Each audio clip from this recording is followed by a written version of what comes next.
전기차, 수소전기차 과연 친환경이냐? 보조를 해주니까 그 차 가격이 분야하는 게 LPG차, 하이브리드차의 역할이 더 중요하지 않느냐?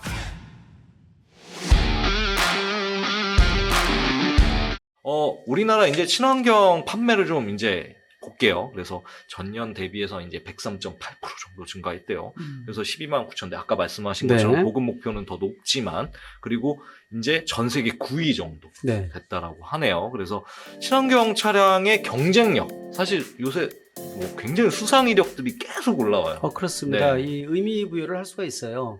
특히 이제 이 국내 자동차 매매 현대차 그룹이 대표 모델이지 않습니까? 네. 근데 이제 작년부터 이 GMP라는 전용 플랫폼을 통해서 아이오닉 5, EV6 그 밖에 전동화 모델도 많이 나오고 있고 올해 네. 또 이제 더 다양한 모델이 나오지 않습니까? 말씀드린 이런 모델들이 글로벌 시장에 지금 진출을 하면서 호평이 이어지고 있습니다. 뭐 전 세계적으로 유명하다는 상은 다 휩쓸 정도로 또 차량용 반도체 부족 현상이 있다 보니까 공급량이 딸렸을 정도인데 지금 뭐 미국, 유럽 또 최근에 들어와서 동남아에서도 지금 뭐 이번에 공장 준공해서 아이오닉 5가 나왔는데 이것도 네. 뭐 최고 인기고 또 그동안에 베타적이었던 일본 시장 진출했는데 호평이 이어지고 있어요.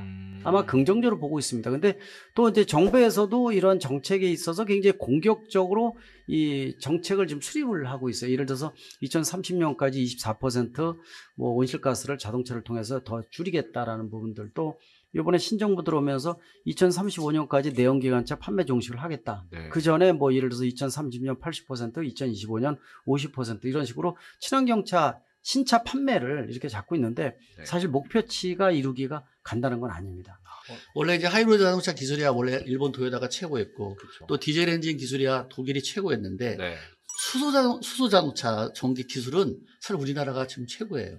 근데 전기 자동차가 저는 사실은 뭐 이렇게 해서 최고까지 안 갈 거라고 생각했거든요. 뭔가 좀 뒤떨어질 줄 알았는데 치고 올라오는 게 네. 요새 엄청납니다. 거기다가 디자인까지 더 플러스 알파가 되다 보니까 네. 디자인 요새 얼마나 이뻐요. 그쵸. 나는 처음에 저 차 우리나라 차 아니야? 이런 정도의 디자인, 아주 독특한 디자인을 가지고 있어요. 어떻게 보면 요새 우리나라 한국 자동차 디자인 좋고 네. 뭐 수소자동차나 전기차 기술 좋고 또 하이브리드 자동차도 처음에 일본 따라 했을 때 저는 약간의 저거 말썽 많을 거야 라고 생각했거든요. 네. 의외로 진짜 고장이 안 나요. 오. 그래서 요새 사람들한테 제가 뭐라고 그러냐면 고민스러워 친환경 차 사서 그러면 하이브리드 차 사 이렇게 할 정도로 그만큼 기술이 완벽에 가까웠다. 그래서 어떻게 보면 전기차, 하이브리드 차, 수소차는 우리나라의 자동차 기술이 정말 이제 세계적이다 이렇게 볼 수 있습니다. 아무래도 이제 아까 말씀하신 것처럼 무공해 자동차의 원년을 만들려고 정부에서도 밀고 있고, 근데 하지만 이럼에도 불구하고 친환경 차량 관련해서 이제 보급하는데 어떤 이슈가 있을지가 좀 사실은 궁금해요. 이게 보조금이 아직 계속 갈지 아니면 뭐 어떤 변화점이 좀 있을지에 대한 일단은 부분도. 정부도 매년 고민을 합니다. 네. 지금 현재로서는 한 5년, 6년 정도는 보조금을 간다라는 게 하나의 그림이라고 보시면 될 것 같아요. 문제는 이제 이거를 좀 더 늘리느냐 또 줄일 수 있는 요소가 있느냐라고 봤을 때 줄일 수 있는 요소는 없을 것 같고요. 또 아까도 그런 말씀 드렸죠. 세계적으로 이 전기차 자체가 배터리가 40% 차지하기 때문에 배터리의 성능이 전체를 좌우할 정도입니다. 근데 배터리 자체가 세계적으로 리튬이온 배터리인데 여기에 들어가는 보통 우리가 NCM 배터리라고 그러죠. 니켈, 크롬, 망간에 대한 또 리튬이라든지 이런 원자재가 국내에서는 제로입니다. 100% 수입하거든요. 또 자원을 무기화시켜서 하는 국가들이 늘다 보니까 이 대한민국이 아마 이런 원자재 확보가 굉장히 고민이 많을 거예요. 물론 이제 해결 방법은 수입 다변화시킨다든지 재고 물량을 훨씬 더 늘리는 방법도 있고 또 이런 물질을 대신해서 대체 물질을 개발해서 투입하는 방법, 이거는 시간이 좀 길게 걸리죠. 전기 자동차나 수소 자동차로 더 우리가 진화하려고 그러면 먼저 첫 번째 부품 재활용 관련된 사이클링 관련해서 연구를 해야 됩니다. 특히 제조조 분야, 제조조 산업이죠. 그러니까 배터리 지금 현재 폐차하잖아요. 지금 폐차장에 다 몰려 있어요. 정부에서 그걸 어떻게 대처할 방법이 없잖아요. 그럼 다시 그걸 재순환시켜야 되잖아요. 그러면 거기서 나온 전기 자동차 모터라든가 예를 들어서 배터리라든가 수소 스틱이라든가 이런 거를 사실은 그냥 부품으로 놔둘 것이 아니라 그걸 재활용할 수 있는 사이클링을 만들어서 재제조 산업을 발전을 시켜야 돼요. 우리가 아예 리튬이라든가 이런 금속 물질을 다 생산하면 상관없어. 버리면 되니까 그렇죠. 쓰고. 근데 우리는 다 수입해 와야 돼. 지금 벌써 리튬 값도 올랐잖아요. 그렇죠. 만약에 이렇게 휘트루나 이런 것을 제재를 받아버리면 우리는 반도체 산업도 안 되고 자동차 산업도 지금 우리가 열심히 치고 나가는 전 세계에서 거의 10%대 올라가는 이런 자동차를 생산하는 이런 데서 어려워진다는 얘기가 돼요. 그래서 나는 지금 재제조 산업을 결국은 배터리라든가 수소 쪽 관련된 관련된 스틱과 관련된 것을 모터와 관련된 어떻게 해서 빨리 활성화시키는 것이 또 하나의 숙제다 이렇게 봅니다. 맞습니다. 아무래도 이제 폐배터리 관련된 산업이라든지 뭐 자원순환 관련된 부분에 대해서도 많이 고민이 좀 필요할 것 같은데, 저는 사실 정부 혜택 받았습니다. 저 보조금 받고 전기차를 샀었는데, 네. 과연 제가 그때 고민을 안 할 수밖에 없었던 게, 전기차를 사는 것하고 하이브리드 차를 사는 것하고 가격 차이가 나지를 않았어요. 그땐 보조금이 더 높았기 때문에 2019년도에 구매를 했었거든요. 그래서 과연 이 보조금이 없어졌을 때 어떨지에 대한 부분도 교수님 한번 다시 상당히 좀 한번. 고민이 될 겁니다. 보조금이 없다. 원래는 이제 내연기관차하고 전기차 가격이 똑같아져야지 비즈니스 모델로서 활성화되고 또 이걸 가지고 새로운 일자리 창출까지 먹거리까지 확보가 되는 부분들이거든요. 근데 정부가 보조금을 주는 것은 일종의 마중물 역할뿐이 되질 않아요. 그러니까 관에서 주도하는 것은 성공할 수가 없습니다. 이 자동차 흐름을 보면 원래 내연기관을 하다가 하이브리드로 가다가 또 전기차로 가다가 수소장수하는 게 그런 거 맞아요. 근데 지금 현재 워낙 착각이 고가하다 보니까 보조금을 보충해 주는데 지금 보조금을 주니까 그만큼 차가 늘어났다고 보지, 만약에 보조금 안 주고 소비자한테 차를 구매해보라 그러면 지금에는 저는 3분의 1도 안 된다고 생각합니다. 그 다음에 지금은 아직 경험치 않아서 그런데 네. 고장 났을 때의 여러 가지 불편함, 그 다음에 경제적인 지출 같은 거 계산해 보면 아마 또 다시 한번 생각할 거라고 보고요. 제조 산업이 더 가지 리사이클처럼 이루어져서 소비자가 돈이 안 들어가게 모든 걸 만들어 놓으면 제대로 전기차나 수소차로 가지만, 만약에 소비자가 지금보다 들어가는 돈이 더 많이 들어가는 쪽으로 본다면 소비자는 다시 한번 생각할 것이다 이렇게 봅니다. 이제 인프라 네. 그리고 정책적인 부분도 좀 얘기를 해보려고 해요. 그러니까 보조금도 하나의 정책의 일환인데 이거 관련된 인프라 관련된 부분들도 좀 궁금하거든요.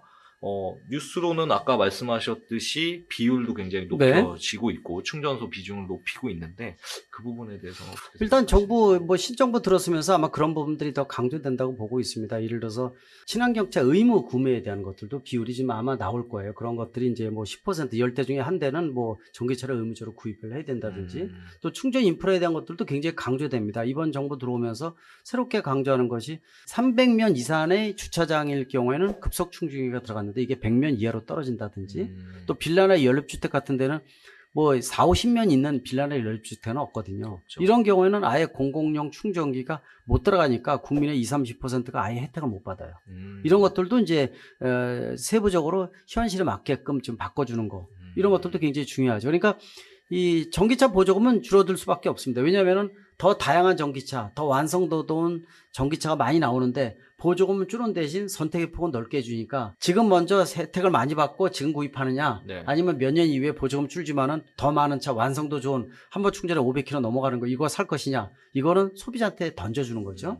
그래서 이 친환경차 확대를 부인할 수는 없을 것 같아요. 네. 뭐 네. 어쨌든 인프라도 그렇고 정책도 그렇고 전반적으로 시장 확대가 좀 되고 있는데, 그렇다면 이거를 아까 말씀하셨던 부분, 건강한 시장을 만들기 위해서, 친환경차 시장을 만들기 위해서 어떻게 좀 해야 될지 명장님 생각부터 좀 한번 들어보고 싶습니다. 저는 뭐 자동차 기술자다 보니까 네. 정비 쪽 돈이 안 들어가고 또 네. 정비하기 쉽고 누구나 정보를 공유하고 또 안전한 자동차를 생각할 수밖에 없어요. 네. 우리 김 교수님이 정책적으로 전면 큰 그림을 그리지만 저는 기술적인 부분을 나눌 수밖에 없잖아요. 네. 그렇다면 소비자가 편하고 돈 안 들어가고 또 계속적으로 구매할 때, 부품 구매할 때 손쉬워야 된다. 네. 이런 거를 판매만 하는 게 아니라 이런 거를 다 좀 전국적으로 쉽게 연결될 수 있는 그 구조 자체를 만들어야 되고 또 소비자들이 이해도를 높이기 위한 어떤 정책들이 만들어야 된다고 봐요.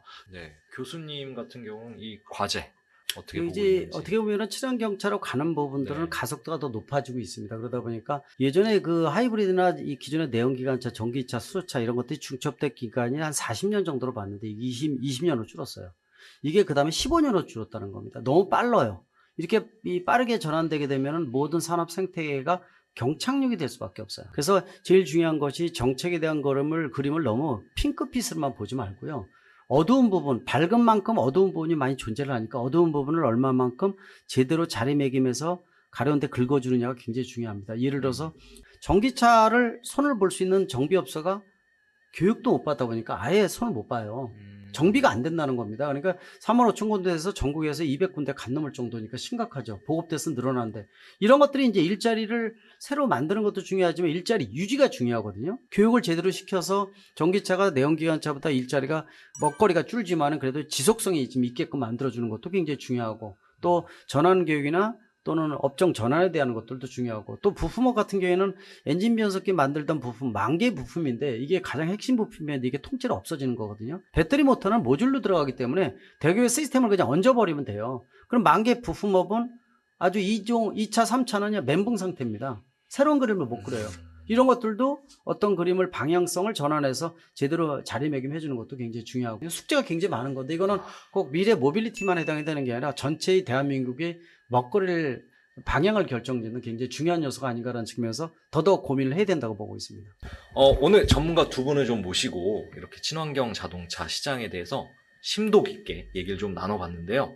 어떠셨는지 좀 궁금합니다. 일단은 아무래도 정책적이고 뭐 네. 이런 부분들 많이 얘기해 주셨으니까 교수님부터 먼저. 네, 일반적으로 유튜브 하게 되면 주로 이제 이 개인이 운영하는 차에 대한 부분들, 세부적인 것들이 굉장히 네. 많이 있는데 오늘은 또 특이하게 많지는 않지 않습니까? 정책에 대한 큰 그림 그리는 이런 얘기는 사실 지겹기도 하고 지루할 수도 있어요. 그쵸. 근데 이제 환경에 대한 부분들은 부메랑이 돼서 보이지 않게 들어오는 암덩어리가 될 수가 있어요. 오늘 이 시간을 통해서 정책적인 거 이렇게 말씀드린 거 상당히 의미가 있다고 보고 있고 또 친환경에 대한 의미가 어떤 의미를 갖고 있는지 아마 굉장히 좋은 이런 전달 시간이 돼서 의미가 분명히 있다고 보고 있고 정책에 대한 것들은 아무리 얘기해도 지루한 거는 사실이에요.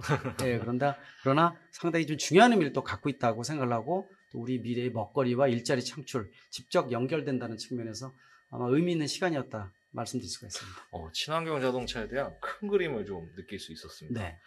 명장님 같은 경우는 유지에 대한 현실적인 부분을 제가 고민을 좀 많이 하게 됐어요. 네, 사실은 저는 자동차 쪽 현장에 네. 있다 보니까 관련된 기술적인 부분, 애로사항, 네. 또 앞으로 정부가 가야 될 방향, 네. 또 메이커가 가야 될 방향, 또 소비자가 어떤 걸 지키고 가야 되고 관리해야 될 방향에 대해서 한번 쭉 설명했는데 네. 아마 우리 오렌지 TV를 계속 보시게 되면 네. 여러 정보를 쭉 들을 수 있을 거예요. 근데 뭐 보시다 보면 정보들을 꼭 그냥 귀로만 들으면 안 돼요. 네. 메모하셨다가 아까 좀 네. 굉장히 중요한 얘기했죠. 관리하는 방법 또 정보 또한 마찬가지죠. 이걸 어떻게 해야지 계속적으로 지속적으로 리스크관리는 돼서 또 여기 친환경 차를 더 우리가 세계에 정상적으로 계속 유지할 수 있느냐 없느냐 관련된 얘기까지 했어요. 그러니까 정책적인 우리 교수님이 얘기했지만 기술적인 부분 제가 분명히 얘기했으니까 좀 잘 참조하시고 저희 오렌지 TV에서 앞으로도 더 많은 정보를 앞으로 드리려고 합니다.